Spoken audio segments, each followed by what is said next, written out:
ভালোবাসাটা অন্যায় নয়, কিন্তু ভালোবাসার নামে অভিনয় করাটা অন্যায়।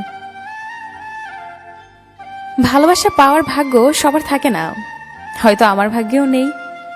তবে বেশি কষ্ট কি জানো? তোমাকে এতটাই বেশি ভালোবেসেছি যা তুমি আজও বুঝলে না। প্রেম আসে মানুষের জীবনে আলো নিয়ে, আবার প্রেম যখন চলে যায় কাউকে ফেলে, তখন তার মনে হয় মরণ কান্না যেন তাকে ছুঁয়ে যায়। পাহাড়ের উপর দাঁড়িয়ে আকাশকে যতটা কাছে মনে হয়, আকাশ ততটা কাছে নয়। ঠিক তেমনি কিছু মানুষকে যতটা আপন মনে হয়, আসলে সে কখনোই ততটা আপন হয় না। কাউকে ঠকিয়ে নিজেকে বড় ভেবো না। সময়ের ব্যবধানে তুমি একদিন ঠকে যাবে, যা তুমি বুঝতেও পারবে না। চোখের অশ্রুটাই বেঈমান, ঝরে পড়ে, তাও আবার অন্যের জন্য। নিজের অস্তিত্বটাই এখন বেঈমানি করে শুধুমাত্র তোর জন্য।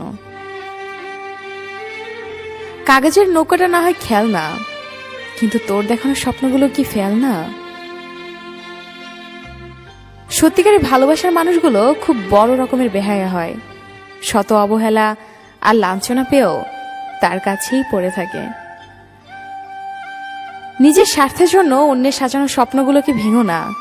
স্বার্থ মিটে গেলে তুমি হয়তো চলে যাবে, কিন্তু তার স্বপ্নগুলো আর সাজাতে পারবে না। তখন কি তোমাকে সব থেকে বেশি মিস করবে? তখন হয়তো তোমার খুব বিরক্ত লাগে, কিন্তু সেদিন কষ্ট পাবে যেদিন বুঝতে পারবে তোমাকে মিস করার মতো আর কেউ থাকবে না। জীবনের শুরুতে কষ্টের সূচনা, হাজারো ব্যথা নিয়ে আমার রচনা, যন্ত্রণার অন্ধকারে নির্মম এক পরিহাস, চোখের জল আর বেদনা নিয়ে আমার জীবনের ইতিহাস। পথ খুঁজে যায় পথের সীমানায়, আমার ঝাপসা চোখের বারান্দাতে দীর্ঘশ্বাসের জল। আমার মুঠোয় বন্দি এখন শুধু স্মৃতির শতদল।